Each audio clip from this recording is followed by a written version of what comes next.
What's goody? It's your boy and I'm back with another banging video, and today I got Akila. So today we're gonna be checking out Michael Jordan stories. So this is one of the Michael Jordan trash talking videos told by NBA players. This is part 1, so if they got a part 2 and y'all like this video, possibly gonna be checking out a part 2 and a lot more Michael Jordan. So if you rocking with this, if you like the stories, if you like the reactions, go ahead and hit that subscribe button and hit that like button. Spaz out on it at the bottom. We got a lot more coming for you guys. With that being said, I'm not even gonna hold y'all. I'm just gonna go ahead and jump into it. You know, this is one of my favorite little segments to do. The Larry Bird, the sports videos, the Michael Jordan. We be doing a little bit of I think I listened to a couple about the Bad Boy Pistons. Some of these I'm trying to have an open mind with this. Old school basketball stories. So, with that being said, we're going to be checking out a lot more of this on the channel. So, let's get into it.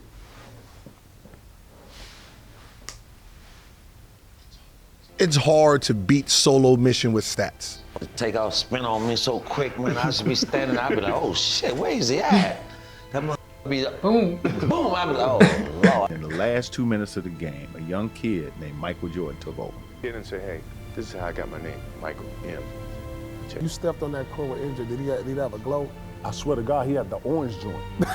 Orange joint? Listen, I'm not even laughing. Look, at so this. look, Hold on, you ever look into the sun? I want to don't do this, but look into the sun, and if you look into the sun and look back at something, you're gonna see like a green, right?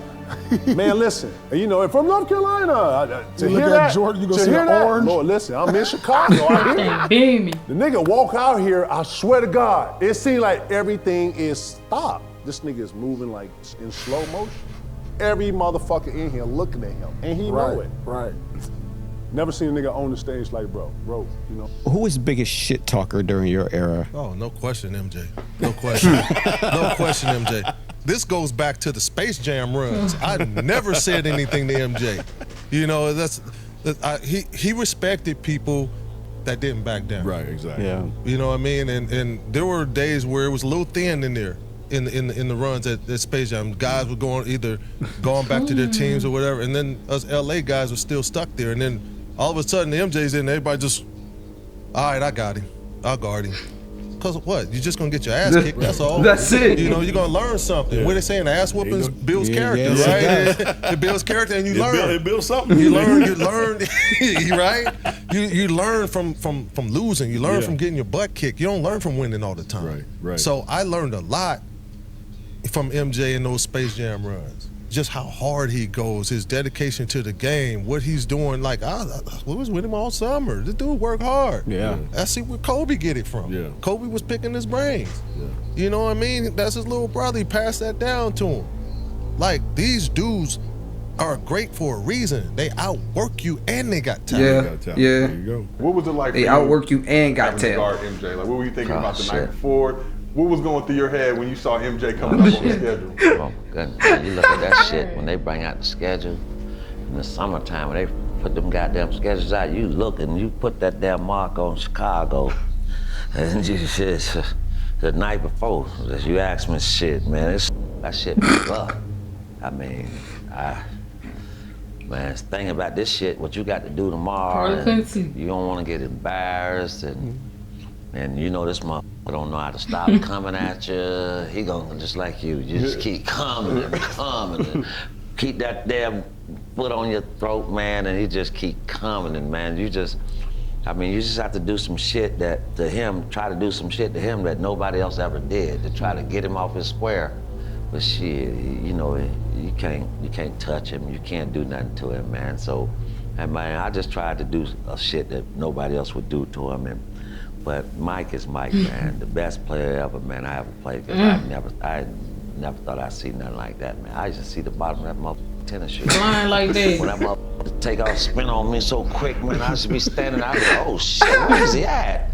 That motherfucker be like, boom, I'd be like, oh Lord, I just try to run back my head there, cause everybody like, oh shit, and he'd come up behind you, you know, Michael, he's some funny tile shit. He gonna run up behind you, hit you on your ass like that. Man, don't put your hands on me. You're on a different jersey, man. You don't touch, Don't touch me, man. That's what he do to you, man. But Mike, man, is the best, man. I mean. You remember Anthony Peeler? Yes. Okay, so out we got Missouri, right? Out of Missouri. Yeah. So we got Chicago Bulls coming in town, and unfortunately, I got a sprained ankle, you know, and so. Did you say fortunately you do? Unfortunately. Oh, okay. Unfortunately. I enjoy guarding Mike because he was, you know, the one thing I did with Mike is I never got him pissed off. You know, Don't do that. he make a shot, you say, good shot, Mike. Keep him in a good mood. So he can go off for 60. You know, you try to kill him with kindness. You don't try to talk trash to him. So they're getting off the bus. We're done with shoot around and we're walking out and MJ says, B. Scott, what's going on? I said, what's up, MJ? He said, man, I hear that you're not playing tonight. I said, no, I sprained my ankle. He said, who's guarding me? I said, Anthony Peeler. He said, 50. So Slight. I come to the arena and I said, Anthony, let me just give you some advice on playing MJ. I said, first of all, don't be all physical like you always trying to be and rough with the guys because he gonna take that shit. Yes, he will. I said, give him space, make him shoot jump shots all night, and challenge him. I said, and if they go in, you know, that's the bottom line. But if you get up on it, now you get to the bucket, it's gonna get ugly. Line. I said, he already said he getting 50. Yeah, I got him, B. I said, oh, okay. So every time MJ scored, he looked over at the bench at me because I was just sitting there like this. Right? He had 54. And missed a wide open dunk. You know, had a breakaway dunk. Bam, in the back of the when the win all the way back to half court. Yeah, I remember that game. And he did it like wasn't nothing. Looked at me every time I said. Nasty. The dude was a man playing against boys, damn near. I mean, he was one eyes of those closed guys, on the free throw. You know, I didn't fear anybody, but when I played against him, I said, I ain't pissing him off. You know what I mean, Jay? That's how I was with Kobe. Yeah, that's the only guy I would look at and say, I ain't gonna piss him off. He hit a shot, it'd be a good shot. Good shot, MJ. I said, I ain't pissing him off because I've seen him go for 40, 50 like it ain't nothing. Mama mentality. Guys, you know, being aggressive or trying to be overly physical with him, I said, I ain't pissing him off. You don't want him to turn else, that on. I don't give a shit. But him, Black Jesus, I ain't messing with him like that. So how was it guarding Michael Jordan? I said, well, the way I guarded Michael is I'm gonna play back. I'm gonna make him shoot jump shots. I said, but the other thing is, every time he hit a shot, I was like, man, good shot, MJ. That's a hell of a shot, dog. I'm right there. I said, if you kill him with kindness, I said, but if you talk shit, oh yeah, just one little word, you might, man, man, that's all he need. It's the end of your night. That's it. Fuel the fire. So I would be like, hey, only guy ever that I guarded that I would be like, hey, MJ, that was a good shot, dog. You know? I complimented him the whole night every time he made him shot. Even when he missed it, I'd be like, oh, damn, dog, that was right there. You know, that was.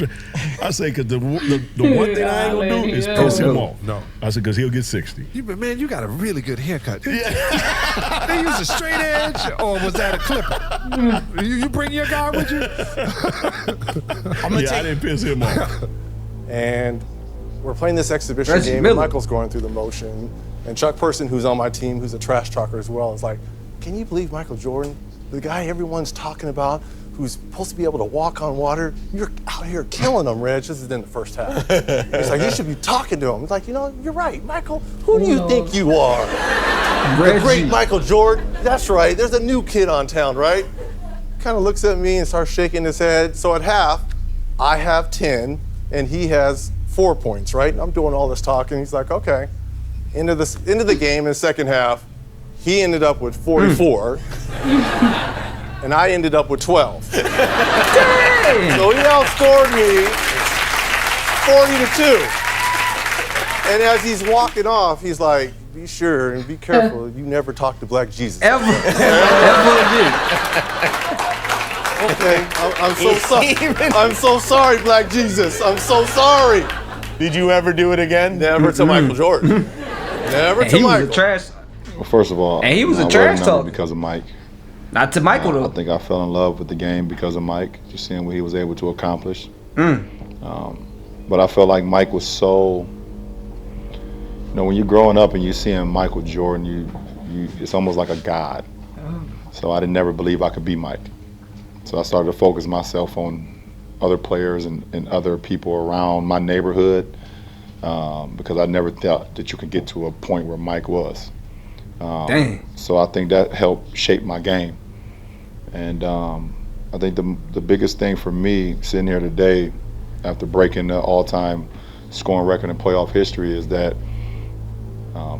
I did it just being me. I did pretty much everything that MJ did when I was a kid. I shot fadeaways before I should have. I wore a leg sleeve on my leg and folded it down so you saw the red part. For no reason. I wore black and red shoes with white socks. I wore short shorts so you could see my undershorts underneath.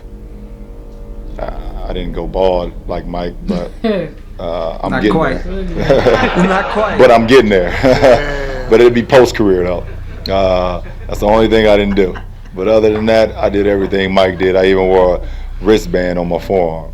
You know, so I didn't do the hoop ring either. That was Mike. But I did everything Mike did, man. I wanted to be Mike. And so for my name to come up in any discussion with Michael Jordan or Kareem, Right. and all these great guys that has paved the way for myself and Tristan and Kev and Swish, it's like, so it's just a wow factor. I don't really have nothing to say. I'm gonna tell you how bad he is and how great he is. That's dope. He still almost blocked it. Right. He still almost blocked it, and I got him good. Yeah. You know what I mean? He almost got there. Man, I mean, AI was in fast. the aftermath of it, because I didn't know what I was. I knew before. I knew that I was telling all my friends and my family that if I ever got a chance, if he ever guarded me, that I was gonna try my move on the greatest player to ever play. So I Why knew I not? was gonna do it. When he got on me, that's why I backed up. Yeah. I said, "Oh, here we go." Oh. I didn't get nervous, and I was like you said, just young. He still played You know what good I mean? defense, so that was just a better So shot. my heart won't thumping or nothing like that. I won't. You know what I mean?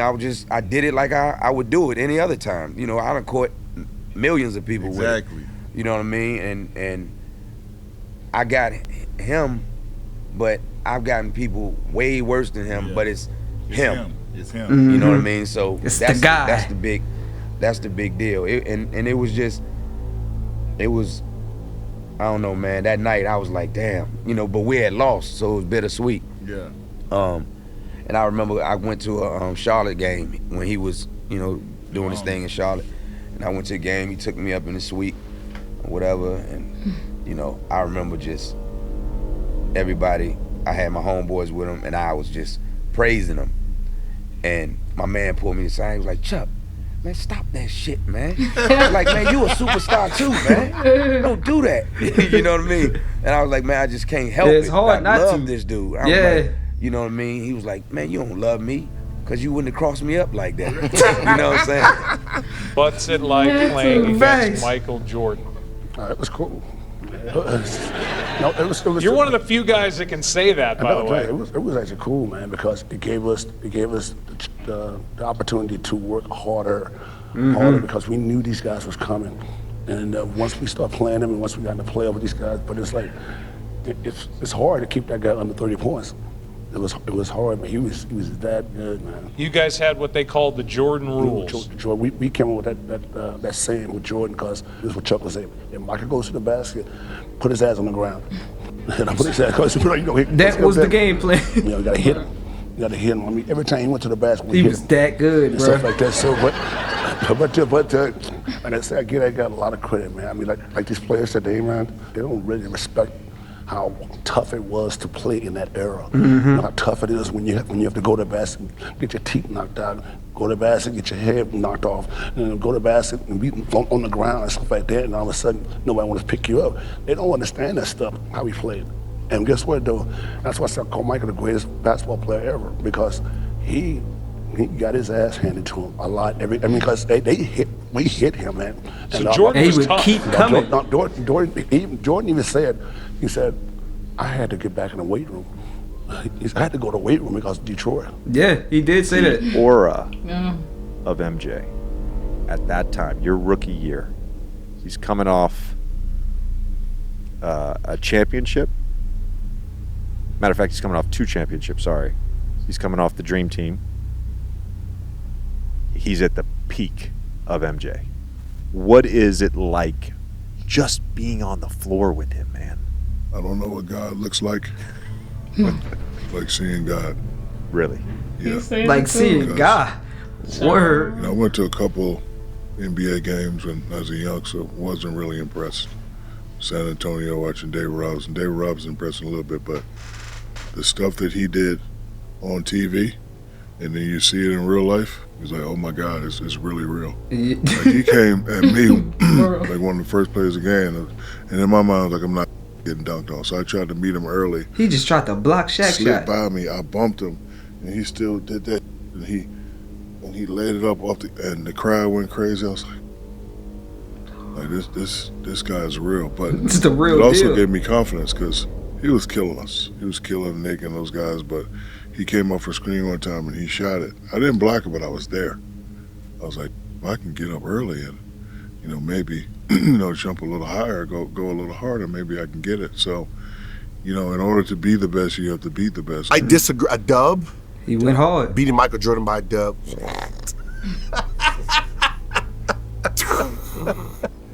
I don't know, man. That man, like Maybe you're talking. later on in his career. You're talking about a guy who thrived. Like he was single-handedly beating the Dream Team opponents when he got mad. You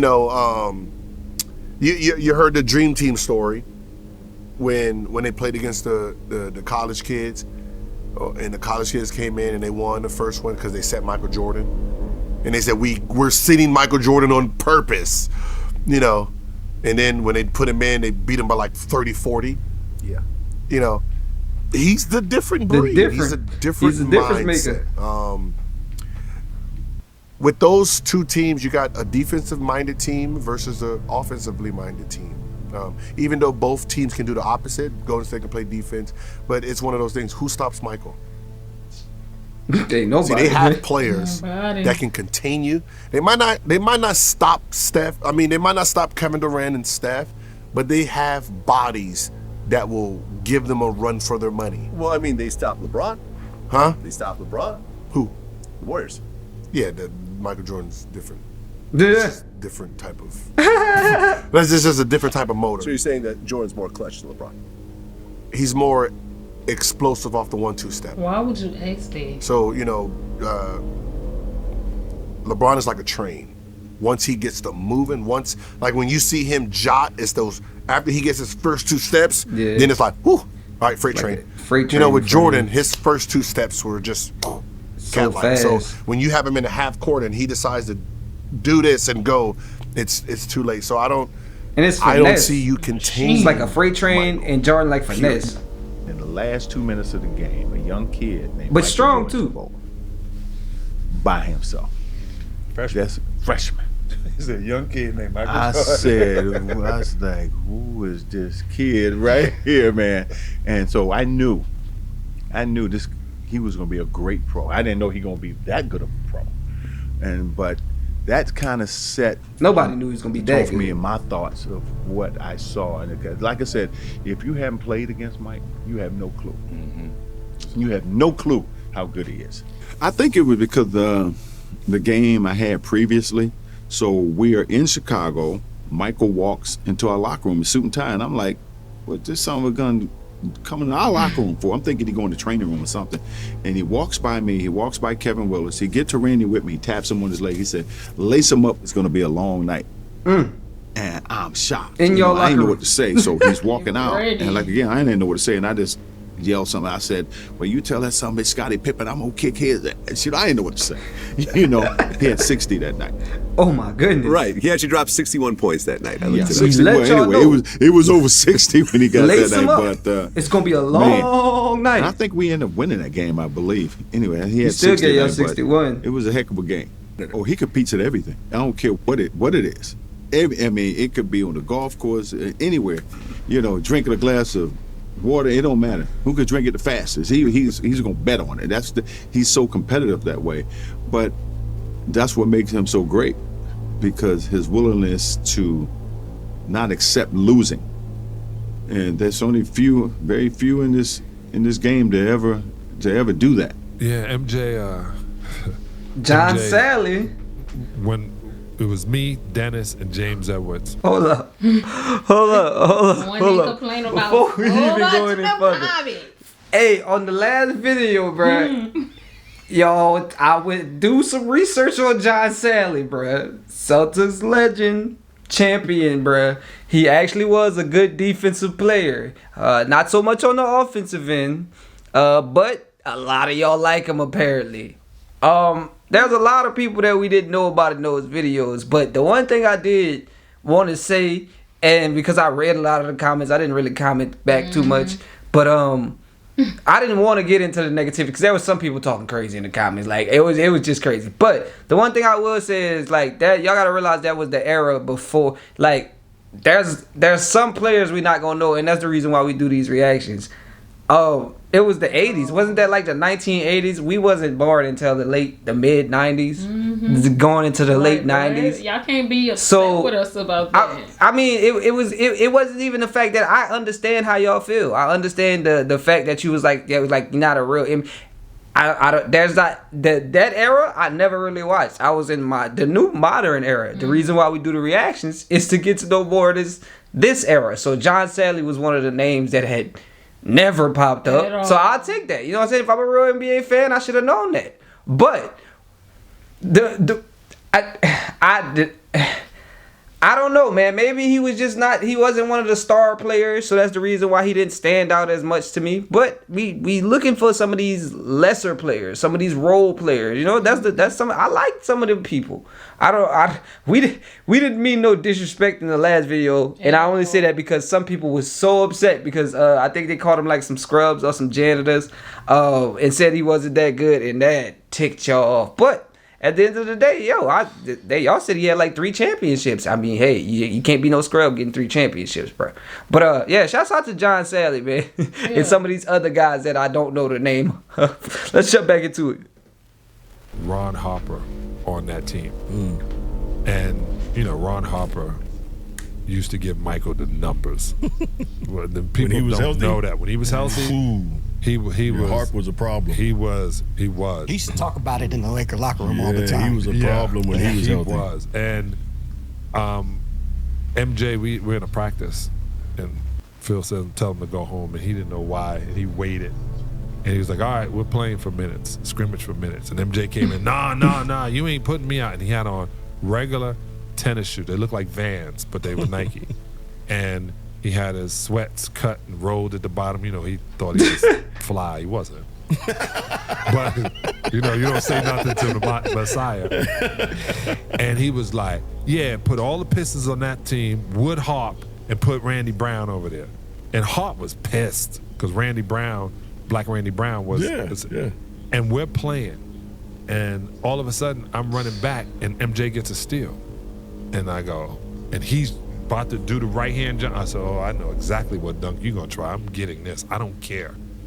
And I drop step and turn around about to jump. And as I'm about to jump, his midsection is moving past my face. And you know, you try to bring yourself down. He was like, drop this bitch. Boom. Get that out of here. And I'm like, I take the ball out, boom. I'm staying in the hotel behind the facility. So I would jump the fence. And I go home, I call my mother. She's like, how is it? I said, Ma, I just saw the greatest player of all time. She said, it took you that long to admit it.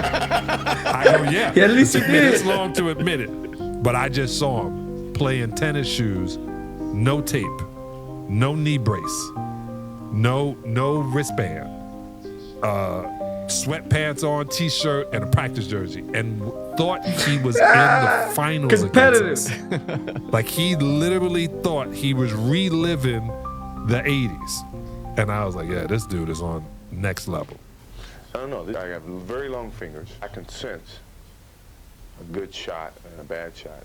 If it comes off these 3 fingers, I feel good about the shot. If it comes off these 2, then my mechanics. Yeah, that come from that repetition. That's the end of the video. But yeah, he know exactly how it's supposed to feel coming off. That man good. Yeah, man, amazing. Actually, like, and that's the thing. It's not even really when it comes down to Jordan.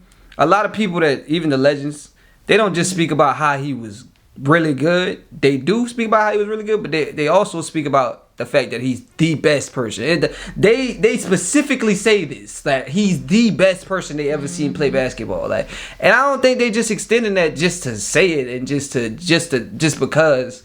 I think it's actually true. Watching the highlights myself, being a basketball person, a connoisseur, playing basketball, being like actually putting reps in myself. You know how hard some of this stuff is, and some of the things he does with the dunking, the clutch shots, the trash talking, and to some of these greats, great defenders like John Sally, made him go home and call his mama and tell him, like, Mama, I just seen the best player I ever seen, and she like, dude, it took you this long to figure it out, like it this long to admit it. And he was in denial. He was like, yeah, I was delusional for a long time, but now after what he just did to me, I seen it, I lived it. That's a wrap. But yeah, definitely a great video. Some Michael Jordan stories that I ain't seen. Ain't did a video like this in a while, so I hope y'all appreciate this one. Make sure y'all spazzing out on that like button. Y'all hitting that subscribe button, trying to get the hundreds of thousands of subscribers. And I can't do it without y'all. Everyone's subscriber counts. So if you ain't subscribed yet, hit that button. And spaz out on that like button by liking the video. The way the YouTube algorithm works, YouTube will show the video to more people. So you just helping me to grow. So much appreciated. I hope you know what it is. Until next time, we out your day.